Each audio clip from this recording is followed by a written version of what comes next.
Okay, so first thing we're going to do in this system is going to be setting the shower pan and setting the floor drain. And then we could go on to building the bench and basically adhering all the walls. So the whole concept of this is to have the wall board go down inside of the shower pan. So there's a little groove that goes all the way around here that we have to make sure we maintain when we set this pan. But let's go ahead and mix up some thinset, because we're going to need thinset to bond the pan. We're also going to need it to bond the uncoupling membrane on the outside floor as well. So I'm going to just mix up a whole bag so that we have plenty of thinset to be able to bond all of this.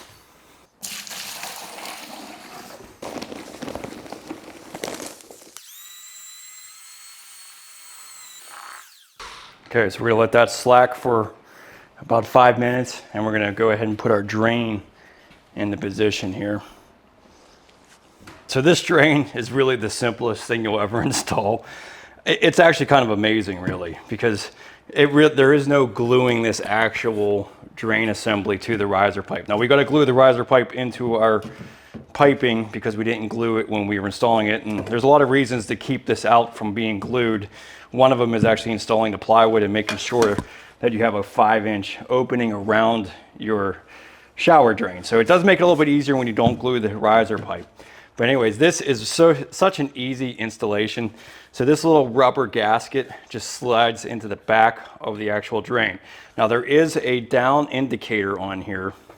You're not going to be able to see it because I can barely see it myself. But basically the ribs, see all these ribs right here? These are all at the top here, all these ribs. So these ribs are staying up at the top of the drain. So when you slide this in, there is a down indicator on here. Unfortunately, you're just not going to be able to read it. I won't be able to get the camera to show that, but it'll have a down indicator. Just slide this right into the back of the drain. So that's it. You're just basically, this is just slipped into the back of the drain. The down arrow on it is facing down. Now, when we go to install this, I just want to show you this outside of here. But when you go to install this, you're literally just pressing this down, making a twisting motion to get it into place.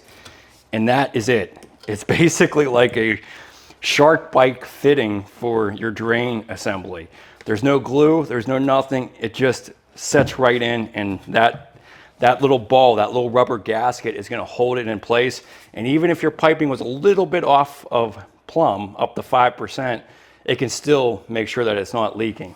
But the biggest thing you want to do or pay attention to is make sure that this pipe is meeting up with the top of this drain. So in order to make sure that your riser pipe is at the appropriate location, you just want to make sure that you measure down. So you want to have this riser pipe being flush with the subfloor. So we're going to measure from the inside of our hub of our drain to the plywood and cut our riser pipe to that fitting.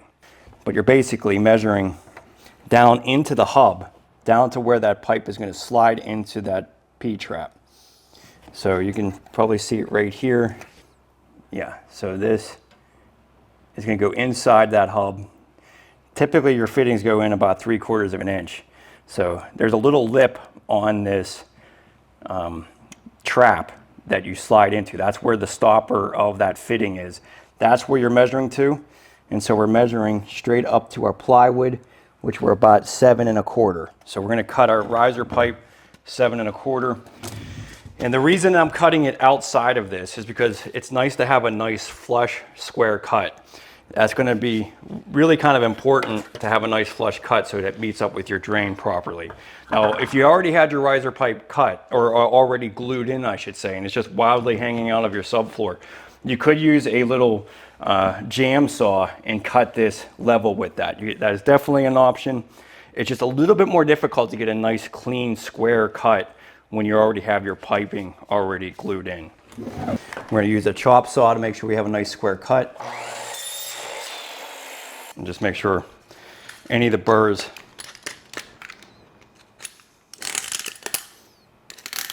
are off the pipe.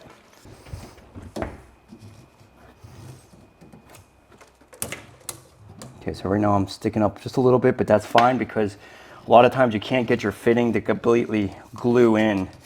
So dry fitting doesn't always fit in there. So let's go ahead and glue this. We're gonna add a little bit of glue to the actual trap.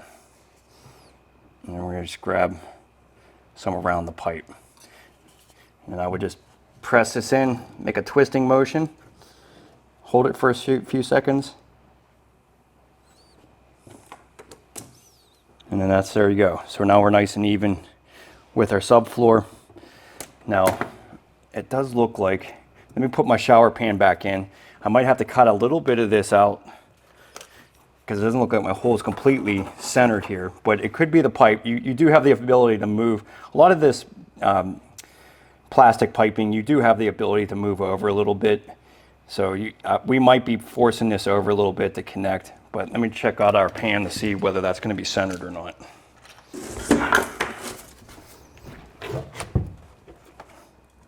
So what's nice about this is that you can actually test it and be able to pull it off and try it again. So let's go ahead and press this down. Yeah, so you have the ability to see how I can move this back and forth. I've got a 1/2 inch of room there. And then what we're going to be doing, we're going to end up screwing into the actual subfloor. So that's going to work out perfectly. And once we get a little bit of thinset underneath the pan, it'll raise it up a little bit. But you can see I have a little bit of playroom here. So that's about a 1/4 inch. That's about how much thinset I'm going to be putting underneath of it. So that works out perfectly.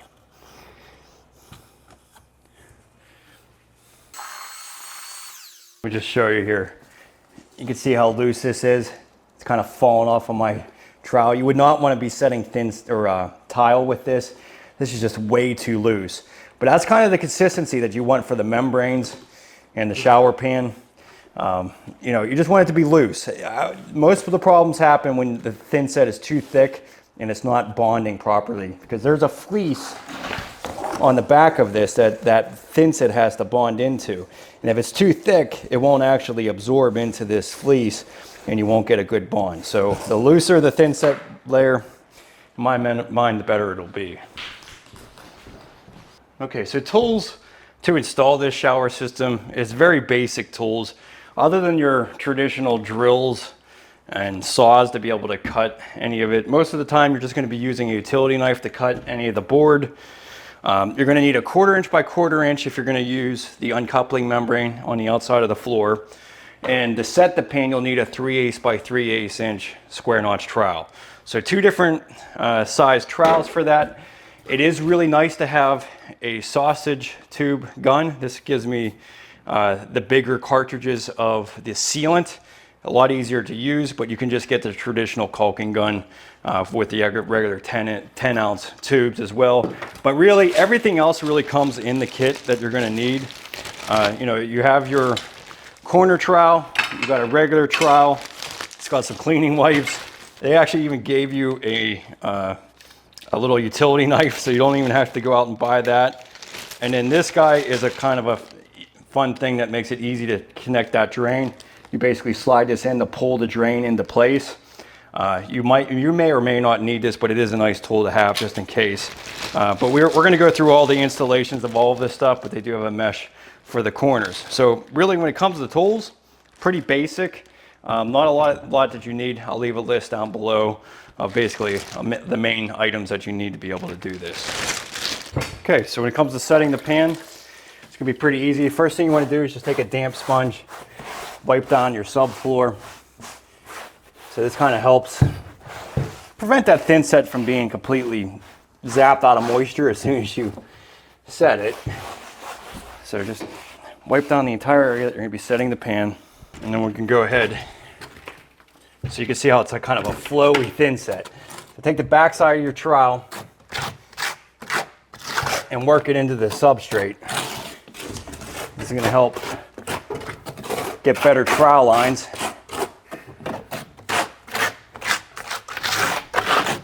Make sure that it's real bonded to the surface.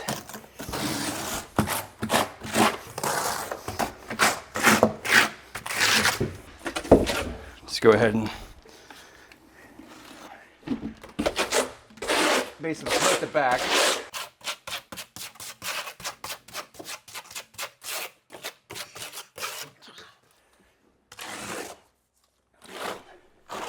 So I do want to mention that this thin set was a little bit too wet, a little bit too much water on this aspect. It was just it just became a looser consistency that I wanted. Now this is really terrific consistency for membranes, but for the shower pan it would have been nice to be a little bit thicker. But since we had a completely level floor, we're gonna have no problem setting this in and getting a good bond. Just, you know, the biggest problems that I ever see are having too thick of thin set, and that always causes a problem. But in this scenario, we're not gonna have any issues with the thin set bonding to the back of the pan. Let's walk on a little bit, make sure it's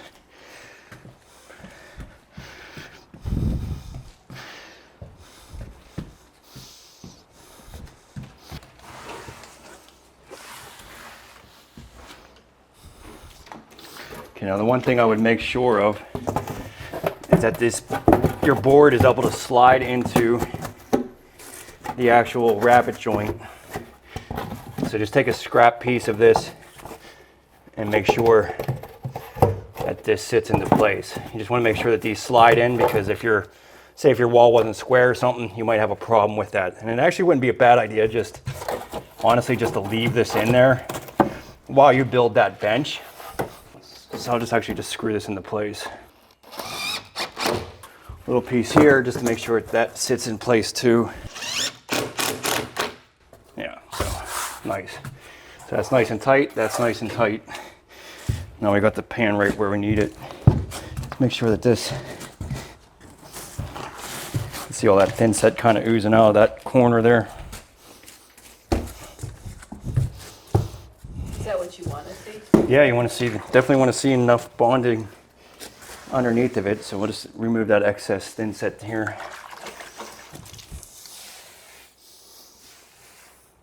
How long does it take to dry? Well, it'll take, I mean, for the thinset to dry, it's going to take 24 hours, but you can pretty much get everything done and start tiling in a couple hours. It's just the actual thin set's not going to be completely cured for 24 hours. What do you do with the excess around? Oh, Well, you need to have thin set underneath the drain too. So I'm just going to make sure I wipe it off of the actual hub of this drain, because I need to bond sealant on this. So anything that kind of gets on this with thin set, you want to just kind of remove. But you do want thin set underneath of the actual drain itself.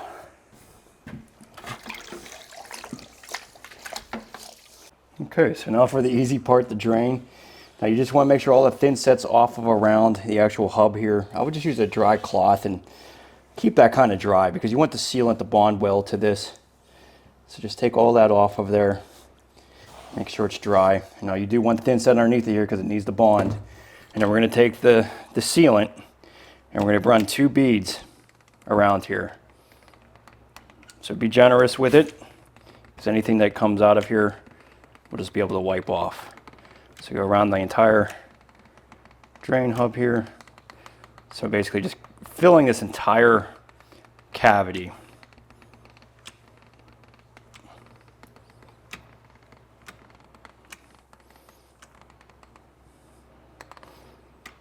Looks pretty good. Okay, and then basically you got your little hub in here. Slip this right over the drain. Yeah, works great. And you can even, if you need to, you can just grab your drain here with this little drain tool and pull it up by putting pressure on it, but we're nice and tight here. And we'll just basically move this over to center. But you want to just feel right around here, make sure that the drain is tight to the hub. Yep, that feels pretty good. And then we can go ahead and put some screws.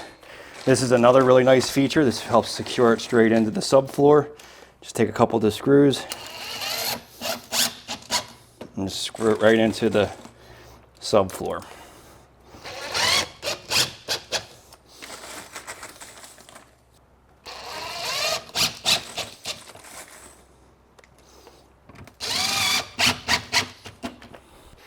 From that point, just apply a little bit more sealant around the drain.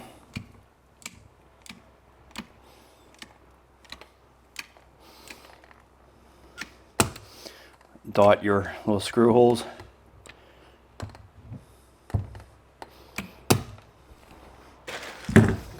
And just smooth that out. You can see that little groove right here. You could just fill that entire groove with the sealant.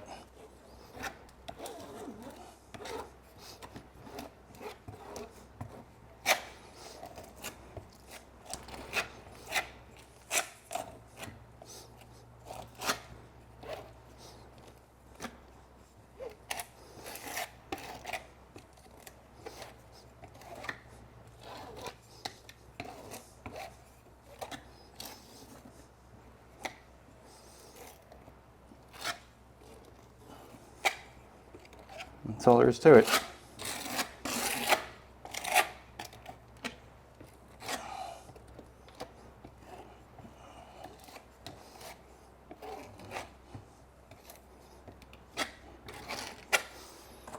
Okay, I'll grab that little bowl.